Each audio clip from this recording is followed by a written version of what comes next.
રાજકોટમાં ભાજપના ઉમેદવારને લઈને મોટા સમાચાર। રાજકોટમાં વોર્ડ નંબર 11 માં ભાજપ ઉમેદવારમાં થઈ શકે છે મોટા ફેરફાર। સૂત્રો તરફથી આ માહિતી મળી રહી છે। રક્ષિત કલોલાની જગ્યાએ રાજુ બોરીચાના પુત્ર વૈભવ બોરીચાને મળી શકે છે ટિકિટ।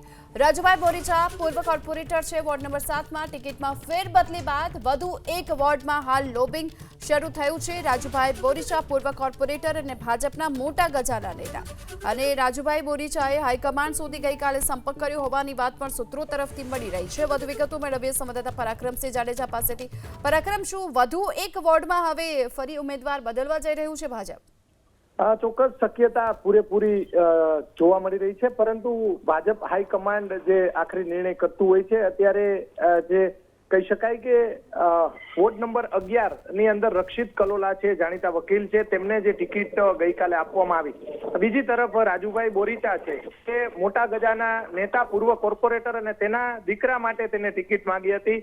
વિશ્વાસ બોરીચા માટે જબરજસ્ત લોબિંગ ગઈકાલથી કરવામાં આવ્યું હતું। રાજુભાઈના દીકરાની ટિકિટ કપાતાની સાથે જ રાજુભાઈએ હાઈકમાન્ડનો સંપર્ક કર્યો, સ્થાનિક જે આગેવાનો છે તેમનો સંપર્ક કર્યો છે। અત્યારે એટલા માટે જે મહત્વપૂર્ણ બાબત કહી શકાય, કેમ કે રક્ષિત કલોલાને ફોર્મ ભરતા પહેલા હાઈકમાન્ડનો ફોન આવ્યો છે અને હાલ તેમનું ફોર્મ તેમને ન ભરવા માટે અથવા તો હોલ્ડ પર રાખવા માટે જણાવવામાં આવ્યું છે। થોડી જ વારની અંદર, અડધી કલાકની અંદર ચિત્ર સ્પષ્ટ થઈ જશે કોને ટિકિટ મળશે વોર્ડ નંબર 11 ની અંદર। પરંતુ રાજુભાઈ બોરીચાના પુત્ર જે પ્રબળ દાવેદાર હતા જે તે સમયે, અને રક્ષિત કલોલા પણ પ્રબળ દાવેદાર હતા, બેમાંથી કોને ટિકિટ આપવી તે અસમંજસ હતું। આખરે ગઈકાલે રક્ષિત કલોલાને ટિકિટ હાઈકમાન્ડ દ્વારા આપવામાં આવી। રાજુભાઈના સૂર પ્રદેશ સુધી પહોંચ્યા અને મોટા ગજાના જે આગેવાનો છે, નેતાઓ છે, તેમનો સંપર્ક કરી અત્યારે તેમના દ્વારા પણ લોબિંગ પોતાના પુત્ર માટે, રાજુભાઈ બોરીચાએ પોતાના પુત્ર માટે લોબિંગ કર્યું છે। રાજુભાઈ બોરીચા આહિર સમાજના એક